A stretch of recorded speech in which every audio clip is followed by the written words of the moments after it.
We heard a little girl calling for help in the woods. What we saw next still haunts us, yes, till today. It was a calm, peaceful evening when we set up camp at a small, remote lake in New Mexico.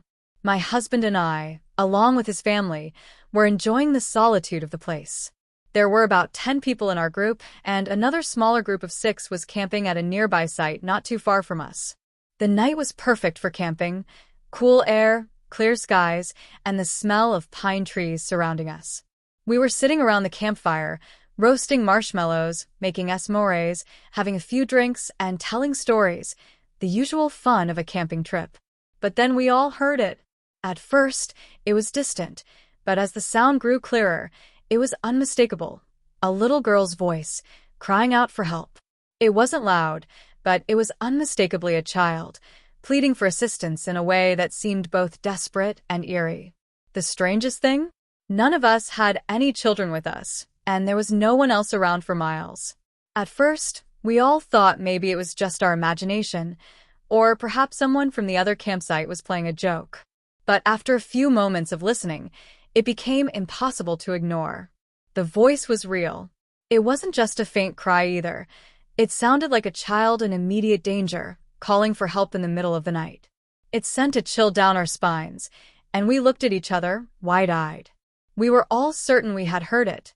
The other group, also unnerved, quickly packed up their things and came over to us. It didn't seem right to just ignore it.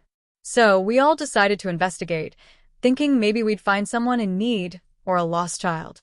Together, we gathered flashlights and began walking towards the field behind our campsites where the cries seemed to be coming from. The night was dark, and the air felt thick with tension. As we reached the edge of the field, we saw something that none of us could explain. Standing about 100 feet away, there was a figure in the distance. At first, we all assumed it was a person, but as we moved closer, we realized it wasn't human at all. It was tall, about 6 feet, and unnaturally thin. But the most disturbing part was its color. The figure was glowing faintly, pure white, almost like it was radiating a soft light in the darkness. The figure stood motionless in the field, the cries for help continuing to come from it. It was strange and wrong. Something about it felt deeply unsettling. We couldn't quite make out any facial features or details. It was almost as if the figure had no face at all, just an unearthly silhouette that seemed to blend into the surrounding darkness. We took a step forward, our footsteps muffled in the soft grass, trying to get closer to figure out what we were dealing with. But as we moved, the figure began to retreat. Slowly, almost deliberately, it started backing away from us. The cries for help grew fainter as the figure moved further into the trees, disappearing into the dark woods. We were left standing there, in complete silence, trying to process what we had just witnessed. It was like our minds couldn't catch up with what our eyes had seen. Whatever it wasn't human, and it wasn't natural. We stood there for a long time, still not quite believing what had happened. But the worst part came when we returned to our campsites. We had hoped that maybe the strange event would pass, that the tension would fade. But the cries didn't stop. Throughout the entire night, we continued to hear the little girl's voice calling for help. No matter how much we tried to convince ourselves it was a trick of the wind, the sound was too clear, too real. It echoed in the distance, faint but persistent, just out of reach. We tried to sleep, but none of us could. Every time we started to drift off, we'd hear it again, the voice, calling out in desperation.